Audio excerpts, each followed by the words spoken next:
fundamental rights and freedoms of assembly, demonstration, picketing, and petitioning of public authorities by a section of law-abiding citizens of the Republic of Kenya was infiltrated and hijacked by a group of organized criminals.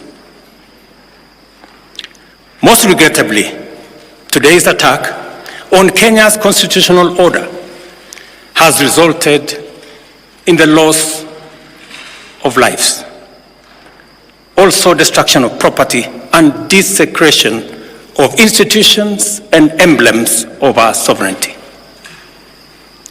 Today's events mark a critical turning point on how we respond to grave threats to our national security.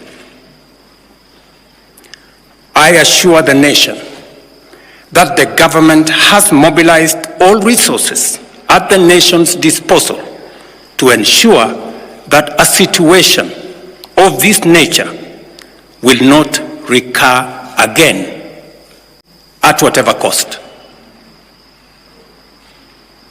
I thank our security officers who were on duty today for applying themselves to the best of their abilities in the defense of Kenya and its people. Accordingly, I have directed all the organs of our national security to deploy measures to thwart any attempt by dangerous criminals to undermine the security and stability of our country.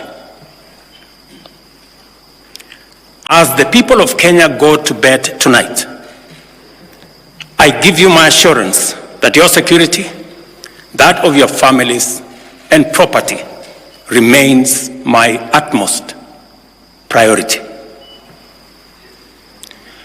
To the young people of Kenya, who I must thank for helping our country organize our democratic discourse around issues, I thank you and assure you that the conversation you have begun around pertinent issues of our nation will continue to inform our policy and governance decisions. As I promised on Sunday, this conversation will not be in vain. I will not only champion for the cause of issue-based, policy-oriented, and tribeless engagement on critical national issues, but also provide a framework for this conversation to be processed and its outcomes implemented.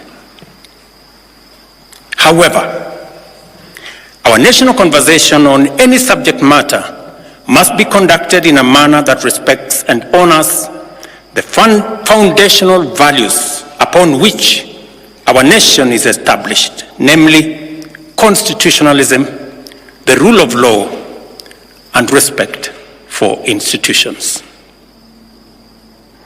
It is very painful for Kenya that a conversation this crucial was hijacked by dangerous people who have caused us the kind of loss we have incurred as a nation today.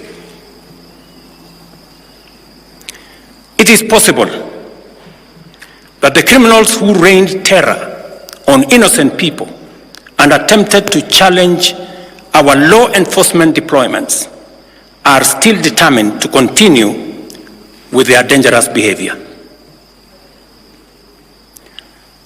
I assure the nation of the government's determination to fulfill its constitutional duty of protecting the people of Kenya against all forms of harm.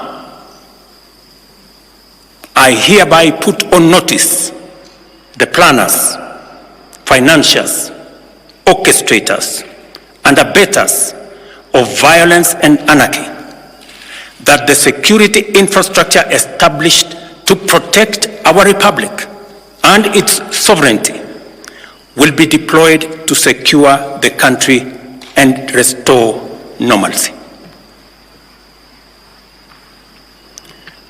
It is not in order or even conceivable that criminals pretending to be peaceful protesters can rain terror against the people, their elected representatives, and the institutions established under our Constitution, and expect to go scot-free.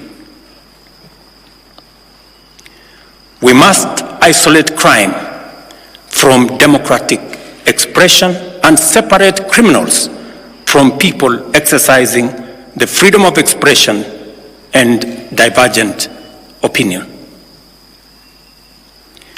I shall continue to lead a government that is fully committed to maintaining the integrity of our state, promoting the unity of our nation, and enhancing the peace and security of all citizens and their livelihoods.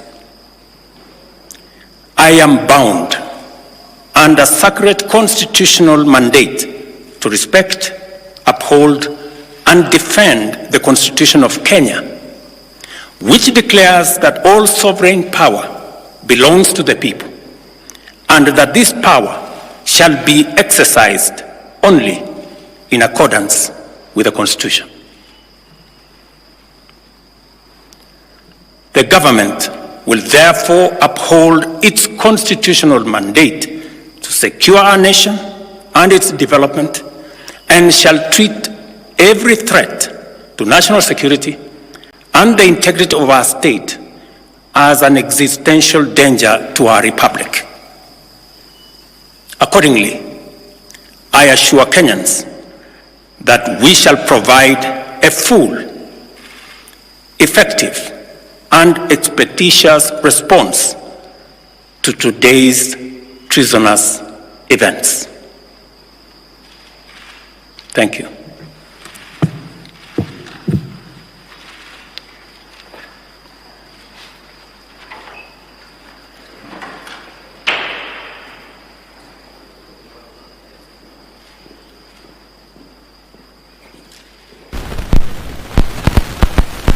Nairobi, Kenya,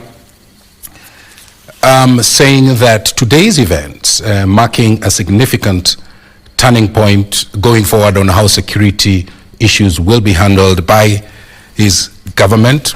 The president indicating that the government, following the incident today, will put in place measures to avoid recurrence of such incidents. He went ahead to say that all organs of the national security have been deployed to check the agents that are undermining the security of the nation, saying that he has assured Kenyans that even as they go to bed tonight, he has assured Kenyans that their security is intact. The president also indicating that he is grateful to the youth for taking a stand, and that he's assuring that the government will not look the other way, but instead will have conversations with that youthful demographic around issues based on policies with the non-tribal angles in those conversations. But he went ahead to say that those conversations must be undertaken under the framework of the rule